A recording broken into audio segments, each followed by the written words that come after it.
ನಮಸ್ಕಾರ ಪ್ರಿಯ ವೀಕ್ಷಕರೇ, ಚೇಳೂರು ಪೊಲೀಸ್ ಠಾಣಾ ವತಿಯಿಂದ ಹೆಲ್ಮೆಟ್ ಧರಿಸುವ ಜಾಗೃತಿ ಕಾರ್ಯಕ್ರಮ. ಚೇಳೂರು PSI ಹರೀಶ್ ರವರು ಚೇಳೂರಿನಲ್ಲಿ ಹೆಲ್ಮೆಟ್ ಧರಿಸದೆ ದ್ವಿಚಕ್ರ ವಾಹನ ಸವಾರರಿಗೆ ಬಿಸಿ ಮುಟ್ಟಿಸಿದ್ದಾರೆ. ಇಂದು ಹೆಲ್ಮೆಟ್ ಧರಿಸದೆ ವಾಹನ ಚಲಾಯಿಸುತ್ತಿರುವ ಸವಾರರಿಗೆ ಖಡಕ್ ವಾರ್ನಿಂಗ್ ನೀಡಿ ಮಾತನಾಡಿದ ಅವರು, ಹೆಲ್ಮೆಟ್ ಇಲ್ಲದೆ ಇರುವವರ ಗಾಡಿಗಳನ್ನು ಠಾಣೆಯ ಆವರಣದಲ್ಲಿ ನಿಲ್ಲಿಸಿದ್ದು ಯಾರಿಗೂ ಈಗ ದಂಡ ಹಾಕುವುದಿಲ್ಲ. ಹೆಲ್ಮೆಟ್ ತೆಗೆದುಕೊಂಡು ಬಂದು ತೋರಿಸಿ ನಿಮ್ಮ ಗಾಡಿಗಳನ್ನು ತೆಗೆದುಕೊಂಡು ಹೋಗಿ ಎಂದು ಜಾಗೃತಿ ಮೂಡಿಸಿದರು. ಹರೀಶ್ ಅಂತ ಹೇಳ್ಬಿಟ್ಟು ಚೇಳೂರು ಸಬ್ ಇನ್ಸ್ಪೆಕ್ಟ್ರು 12ನೇ ತಾರೀಕಿಂದ ನಮ್ಮ ಜಿಲ್ಲೆಯಾದ್ಯಂತ ಹೆಲ್ಮೆಟ್ನ ಕಂಪಲ್ಸರಿ ಮಾಡಿದ್ದೀವಿ. ಆದ್ದರಿಂದ ಇವತ್ತು ಯಾರಿಗೂ ಫೈನ್ ಹಾಕೋದಿಲ್ಲ.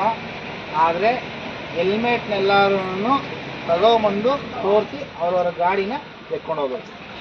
ಯಾರಿಗೂ ಫೈನ್ ಹಾಕೋದಿಲ್ಲ. ಹೆಲ್ಮೆಟ್ ತೋರಿಸಿ ನಿಮ್ಮ ಗಾಡಿ ಎತ್ಕೊಂಡು ಹೋಗಿ.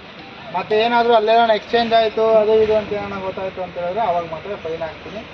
ಬೇರೆ ಹೆಲ್ಮೆಟ್ ತೊಗೊಂಬನ್ನಿ, ನಿಮ್ಮ ಗಾಡಿ ಎತ್ತಿ ಅಷ್ಟೇ, ಫೈನ್ ಹಾಕೋದಿಲ್ಲ.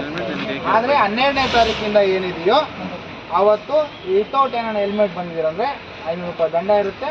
ಆವಾಗ ಎಲ್ಲರಿಗೂ ಫೈನ್ ಹಾಕ್ತೀವಿ. ಇವತ್ತು ಅದಕ್ಕೆ ಮುಂಜಾಗ್ರತೆಯಾಗಿ ಇವತ್ತು ಹೆಲ್ಮೆಟ್ ತೊಗೊಂಬಂದು ತೋರಿಸಿ ನಿಮ್ಮ ಗಾಡಿ ಎತ್ತಿ. Okay, thank you sir. ಈ ಹೆಲ್ಮೆಟ್ ಅವಶ್ಯಕ.